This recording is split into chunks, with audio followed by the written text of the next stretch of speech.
देखिए, प्रधानमंत्री नरेंद्र मोदी और बिहार के मुख्यमंत्री नीतीश कुमार हम उम्र हैं। प्रधानमंत्री मोदी 72 साल के हैं, नीतीश कुमार 71 साल के।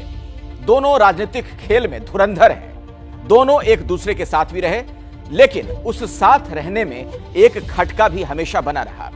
अब नीतीश कुमार ने 2024 की चुनौती उछाल दी है, तो सवाल है कि क्या पीएम मोदी के सामने नीतीश कुमार टिक सकते हैं? आप दोनों नेताओं की शख्सियत को जरा देखिए। पीएम मोदी 13 साल से तक गुजरात के मुख्यमंत्री रहे। नीतीश कुमार 2005 से बिहार की बागडोर संभाले हुए हैं। बीच में 9 महीने के लिए जीतन राम मांझी आए। पीएम मोदी चाहे गुजरात के सीएम रहे हों या पिछले 8 सालों से देश के पीएम हों, वो हमेशा पूर्ण बहुमत वाली सरकार के मुखिया रहे। वहीं नीतीश कुमार के पास कभी भी बहुमत नहीं रहा, बल्कि पिछली बार बीजेपी का साथ रहा हो या अब तेजस्वी का, जूनियर पार्टनर होकर भी गठबंधन के मुख्यमंत्री बने। प्रधानमंत्री मोदी की छवि विकास पुरुष की है।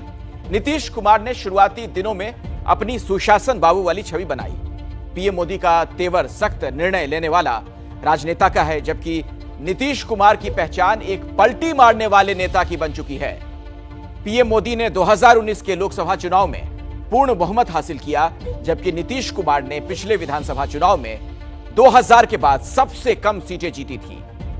लेकिन नीतीश कुमार की शख्सियत भी लाजवाब है। बड़ी पार्टी का कोई भी हो, वो नीतीश की सत्ता की पालकी ही उठाती है। कल तक बीजेपी थी, अब आरजेडी है। आरजेडी, कांग्रेस और लेफ्ट के साथ मिलकर नीतीश कुमार ने महागठबंधन की सरकार तो बना ली, लेकिन इस गठबंधन में गांठ बहुत है। आप देखिए हमारी एक्सक्लूसिव रिपोर्ट। कैसन ठगवा नीतीश कुमार, ठगलन। बिहार की बाहर नीतीश कुमार नहीं, बिहार में बाहर बा पलटू चाचा की सरकार बा। तेजस्वी के चरणों में आया प्रधानमंत्री बनने के लिए न हो कैसन ठगवा नीतीश कुमार। अमृत है, उसके बिना भगवान सत्यनारायण की कथा पूर्ण नहीं होगी। 7वां अध्याय की पूजा भारतीय जनता पार्टी करेगी और आपका सत्यानाश। एक तरफ बीजेपी का विलाप है, बीजेपी नेताओं का नीतीश कुमार को श्राप है, तो दूसरी तरफ सुशील मोदी का ऐलान है कि सरकार अपना कार्यकाल पूरा नहीं करेगी। नीतीश जी 2-2.5 साल से ज्यादा किसी के साथ नहीं चल पाते हैं। चाहे जॉर्ज फर्नांडिस हो, शरद यादव हो, आरसीपी सिंह हो, मैं 1 दर्जन नाम गिना सकता हूँ। तो मैं कोई भविष्य वक्ता तो नहीं हूँ, लेकिन ये सरकार 2025 पूरा नहीं करेगी, ये मेरा पूरा विश्वास है। सुशील मोदी वो शख्स हैं जो नीतीश के मिजाज को भी समझते हैं और उनके अंदाज को भी। तभी तो नीतीश कह रहे हैं कि सुशील मोदी होते तो बीजेपी से नाता न टूटता। तो मेरी मित्रता रही है, अब उनको काहे नहीं बनाया? अगर वो बने रहते तो आज ये नौबत नहीं आती।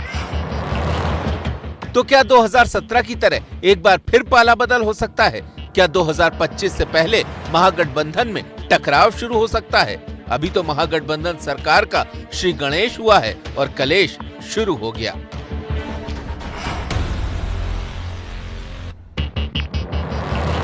महागठबंधन में जेडीयू और आरजेडी के साथ कांग्रेस भी एक बड़ी पार्टनर है।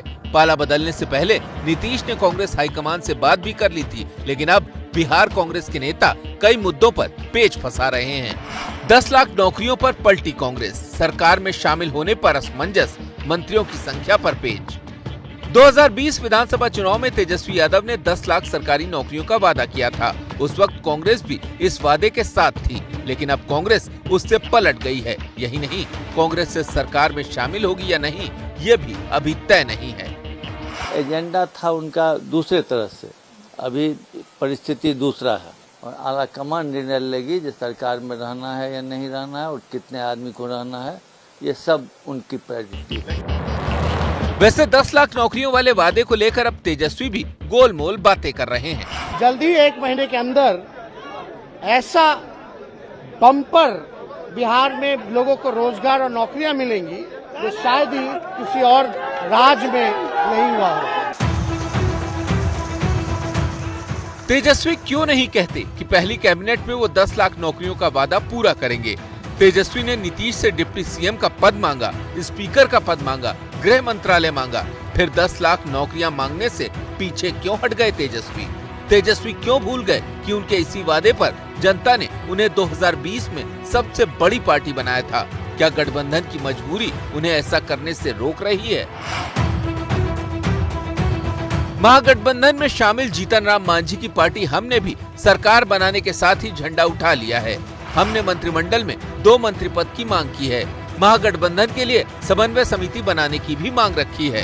इसे कह रहे हैं लोग कि 2015 का फॉर्मूला चलेगा, तो 2015 के फॉर्मूला में ऐसा आता है कि भाई हमको 1 मिला था, तो 2015 में हमें 1 थे तो 1 मिला था, आज हम 5 हैं तो हम चाहेंगे कि हमको 2 भी मिले।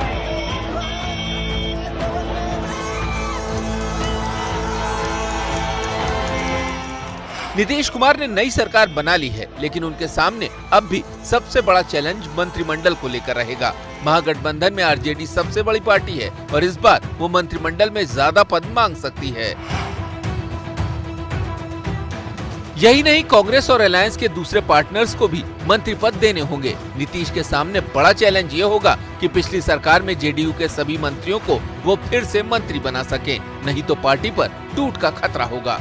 2017 में नीतीश कुमार ने जब महागठबंधन से किनारा किया था तो उसके पीछे वजह थी तेजस्वी पर लगे भ्रष्टाचार के आरोप। पहले सुनिए कि नीतीश ने उस वक्त भ्रष्टाचार पर क्या कहा था। हम बार बार कहते रहे अपने भाषणों में कि कफन में कोई जेब नहीं होता, जो भी है यही रहेगा। अब बीजेपी सिर्फ नीतीश की जीरो टॉलरेंस नीति पर सवाल नहीं उठा रही, बल्कि आरजेडी को सावधान भी कर रही है। आपकी मंशा क्या है? क्या आप राष्ट्रीय जनता दल को तोड़ना चाहते हैं?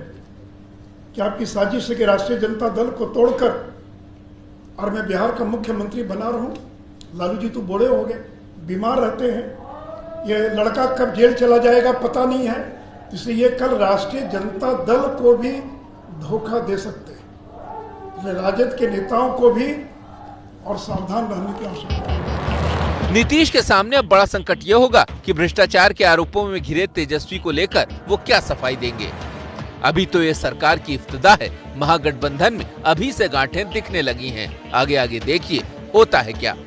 पटना से निधि झा, मनोज्ञा लोईवाल और शशांक के साथ प्रकाश कुमार की रिपोर्ट।